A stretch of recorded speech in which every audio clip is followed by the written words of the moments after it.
नमस्कार सबों को। मैं अपने चैनल में आप लोगों का स्वागत करती हूँ। मैं मिथिला बिहार से हूँ, तो मैथिली में प्रणाम सब गोटे के हम अपन चैनल में अहाँ सबके स्वागत करै छी। मिथिलांचल में नई दुल्हन का पंचमी मधुश्रावणी पूजा कैसे मनाया जाता है, ये उसी का वीडियो है।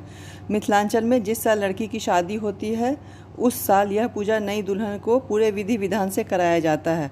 मान्यता है कि इस पूजा को करने से नवविवाहिता का दाम्पत्य जीवन सुखमय और मंगलमय रहता है। यह पूजा सावन के कृष्ण पक्ष में पंचमी से शुरू होता है और शुक्ल पक्ष के तृतीया तक चलता है, यानी कि 14 दिनों तक चलता है। इस पूजा में सारा सामान लड़की के ससुराल से आता है, जैसे दुल्हन का नया वस्त्र, पूजा पाठ का सामान, दुल्हन के लिए भोजन सामग्री वगैरह सब कुछ ससुराल से आता है। पूजा के ओरियन पूजा करने के लिए घर में ऐसी जगह लेते हैं जहां लोग जूता चप्पल नहीं ले जाए, जूठन वगैरह नहीं गिरे, क्योंकि एक बार जहां पूजा शुरू करते हैं तो फिर 14 दिनों तक पूजा वही होती है, जगह नहीं बदलते हैं। दुल्हन चौट के सामने फूल पत्ती अगर तगर नीम दाढ़ी मेहंदी और भी फल फूल के पत्तों को तोड़कर एक नई डाली में सजा लेती हैं। इसे जाही जूही कहते हैं। इस पूजा में ज़्यादा तैयारी चतुर्थी के शाम में ही कर ली जाती है। चतुर्थी के शाम में पहले कम से कम 2 भगवती, एक ब्राह्मण, एक हनुमान जी का गाना गाया जाता है, फिर सारी तैयारियां शुरू होती है। हल्दी की गौरी जी बनाते समय गौरी जी का गाना गाया जाता है। पूजा वाले जगह को अच्छी तरह साफ़ करके वहाँ पिठार सिंदूर से बड़ा चौकोर अर्पण बनाया जाता है। अर्पण में पश्चिम से दूल्हा दुल्हन प्रवेश हेतु रास्ता रखा जाता है। अब सारा अर्पण चौकोर घेरा के अंदर पूर्व की ओर बनता है। पूर्व तरफ करके पुरहर पातिल रखने के लिए 2 गोल अर्पण बनाकर उस पर थोड़ा थोड़ा धान डालकर, यानी कि लेफ्ट में पुरहर और दक्षिण में यानी कि राइट साइड में पातिल रखा जाता है। एक दिया में लाल बाती और सरसों का तेल डालकर पातिल में रखा जाता है और ढक्कन से आधा ढक दिया जाता है। पुरहर में आम का पल्लव कम से कम 5 या 7 पत्ते का रखा जाता है। पुरहर पातिल के बगल में कलश का अर्पण बनाया जाता है। कलश के दक्षिण तरफ बगल में सूरज चंद्रमा नवग्रह का अर्पण बनता है। पश्चिम में 3 फूल वाला 4 अर्पण, 5 फूल वाला 1 अर्पण बनता है गौरी जी को रखने के लिए। दोनों तरफ मैना का पत्ता का अर्पण बनाया जाता है। प्रसाद के लिए, चनाई के लिए, खस्टी के लिए सारा अर्पण बनाया जाता है। गौरी बनाने के लिए 5 हल्दी, कुसुम का फूल और मेथी को पीसकर शिवलिंग के आकार का प्रतिमा बनाकर उसमें 5 बार सिंदूर लगाया जाता है और फिर नया रंगा हुआ सरबा पर डंठल वाला पान का पत्ता रखकर उस पर प्रतिमा रखकर दूसरे पान के पत्ते से ढककर उसको रात भर के लिए घर के पूजा वाले स्थान पर रख दिया जाता है। गौरी बनाने के बाद 4 मैना का पत्ता बड़ा आकार का लेते हैं। चारों पत्ता पर 101 सांप का चित्र, सिंदूर, पिठार, लाल चंदन और काजल से बनाया जाता है। 1 मैना के पत्ता पर 100 पिठार और 1 लाल चंदन से यह पत्ता लेफ़्ट साइड वाले अर्पण के पर नीचे रखा जाता है। फिर दूसरे पत्ते पर लाल चंदन से 100 और 1 पिठार से सांप का चित्र बनाकर उसी पत्ते को पहले वाले पत्ते के ऊपर रखा जाता है। तीसरे पत्ते पर काजल से 100 और सिंदूर से 1 सांप का चित्र बनाकर दक्षिण तरफ यानी कि राइट साइड वाले पत्ते के अर्पण पर रखा जाता है। फिर चौथे पत्ते पर 100 सिंदूर से 1 काजल से सांप का चित्र बनाकर उसे तीसरे पत्ते के ऊपर रखा जाता है। 4 केला के पत्ता पर सिंदूर, पिठार, काजल, लाल चंदन से सांप का चित्र बनाकर मैना के पत्ता के साथ लगाकर रख दिया जाता है। चनाई हेतु एक नया डाली में अरवा चावल, कुछ पैसा, 21 या 51, 1 सुपारी, 1 बर्तन में दही चनाई वाले अर्पण पर रख दिया जाता है। बिन्नी के गठरी के लिए थोड़ा धान, थोड़ा धनिया, दूभी, गोटा हल्दी, सुपारी, बड़ी इलायची, छोटी इलायची, लौंग, हरीर, जायफल, बहेरा, सारी चीज़ें 15 पीस करके होनी चाहिए। एक लाल ब्लाउज के पीस में बांधकर गठरी बना लिया जाता है। इस बिन्नी गठरी का बड़ा महत्व है। इसे सब दिन पूजा के समय इसको खोइछा में रखकर 5 बार बिन्नी सुना जाता है और कथा सुना जाता है। फिर 5 बिन्नी सुनकर प्रणाम करके पूजा पर उठने से पहले समय इस गठरी को कलश पर रखा जाता है।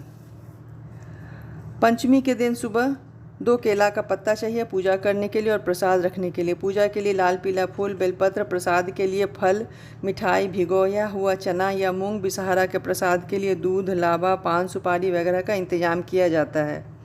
दुल्हन सुबह नहाकर ससुराल से आया हुआ नया वस्त्र, नया लहठी पहने, 16 श्रृंगार करे, तैयार हो जाए, खोइछा ले ले।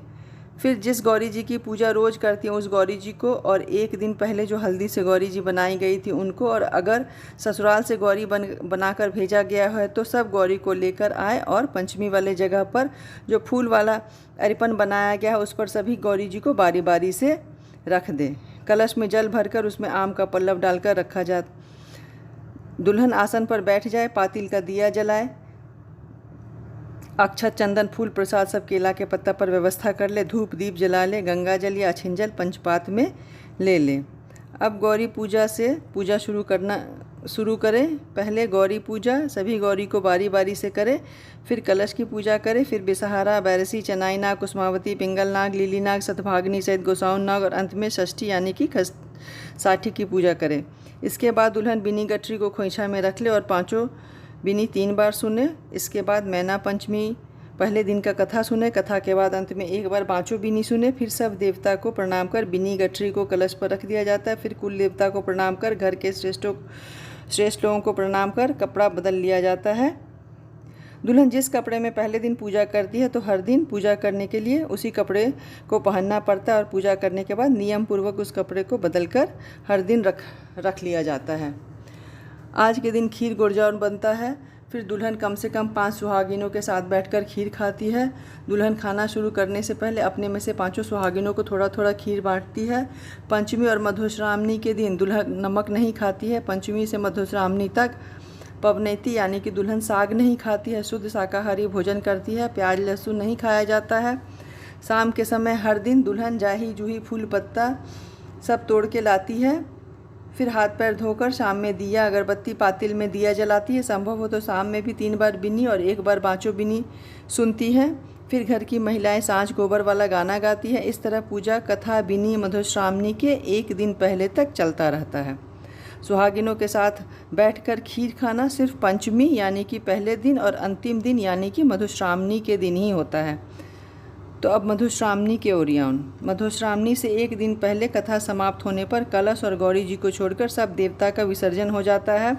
मधुश्रावणी से 1 शाम पहले कलश छोड़कर सब पत्ता पूरा चनाई डाला सब कुछ हटाकर उस जगह को अच्छी तरह साफ़ सुथरा किया जाता है।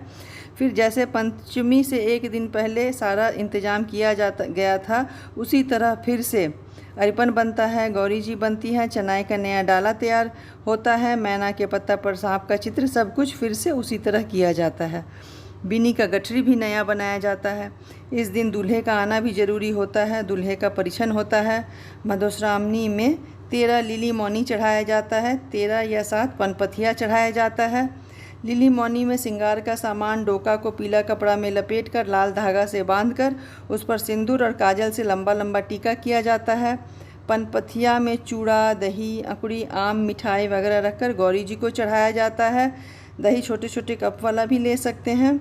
दूल्हा दुल्हन नया कपड़ा पहनते कर पूजा पर बैठते हैं। पूजा के बाद 3 बार बिनी सुनना, फिर श्रीकर राजा की कहानी, फिर गणेश जी के द्वारा सुहाग मथने की कथा होती है। सुहाग मथने के लिए एक कांसा या काट के तामा में धान, धनिया, थोड़ा पानी डालकर आम, बेल तथा नीम तीनों के डंठल को एक साथ करके तामा में चलाया जाता है। ये काम घर की किसी बुजुर्ग सुहागिन महिला को दिया जाता है। वो अपने बाएं जांघ के नीचे तामा को रखकर बाएं हाथ से लकड़ी को घुमाती रहती है यानी कि मथती रहती हैं। उस समय बिल्कुल चुप रहा जाता है, बोला नहीं जाता है। कथा समाप्त होने पर 1 बार बिनी सुना जाता है। फिर 10 सुहागिनों को बाएं हाथ से तामा से निकालकर धान धनिया का सुहाग दिया जाता है। पहले दुल्हन खुद सुहाग लेती है, अब दूल्हा सिंदूरदान करता है। फिर अपने कुल के अनुसार टेमी की विधि की जाती है। तो टेमी विधि के लिए सामान 1 सरबा, 5 टेमी, 7 अर्तक पत्ता, 7 पान का पत्ता, 2 पान का पत्ता, 2 अर्तक पत्ता से दूल्हा दुल्हन के आँखों को ढका रहता है और बाकी पत्तों में बीच में थोड़ा थोड़ा काटकर छेद बना दिया जाता है। 2 पत्तों को दोनों पैरों पर, 2 पत्तों को दोनों घुटनों पर और 1 पत्ता बाएं हाथ में लगाया जाता है। फिर टेमी जलाकर दोनों पैर, दोनों घुटने और बाएं हाथ में हल्का सा सटा दिया जाता है। तो बहुतों जगह इस टेमी प्रथा को शीतल टेमी में बदल दिया गया है, यानी कि सारा प्रोसेस वही होता है। इसमें टेमी को जलाकर नहीं बल्कि चंदन के घोल में डुबाकर सटाया जाता है। टेमी के बाद दुर्वाक्षत होता है, चुमौन होता है। फिर सब पूजित देवता और विषहारा का विसर्जन कर दूल्हा दुल्हन घर के पूजा मंदिर में जाकर सब प्रणाम करते हैं। फिर सब बड़ों को प्रणाम करते हैं। फिर दुल्हन पंचमी की तरह 5 या 7 सुहागिनों के साथ बैठकर खीर बांटकर खाती है। उस दिन नमक नहीं खाती है। लिली मौनी और पनपथिया सुहागिनों में बांटा जाता है। शाम में सांझ गोबर वाला गाना होता है। दूसरे दिन सुबह में सारा निर्माल तालाब में विसर्जित कर दिया जाता है। इससे पहले भी एक वीडियो मधुश्रावणी पूजा मंत्र सहित दिया हुआ है। उसमें गौरी पूजा से लेकर जैसे जैसे जो पूजा करना है सारा दिया हुआ है। लिंक डिस्क्रिप्शन बॉक्स में है। वीडियो अच्छा लगे तो लाइक कीजिए। अगर अभी तक सब्सक्राइब नहीं किया है तो सब्सक्राइब कीजिए। धन्यवाद।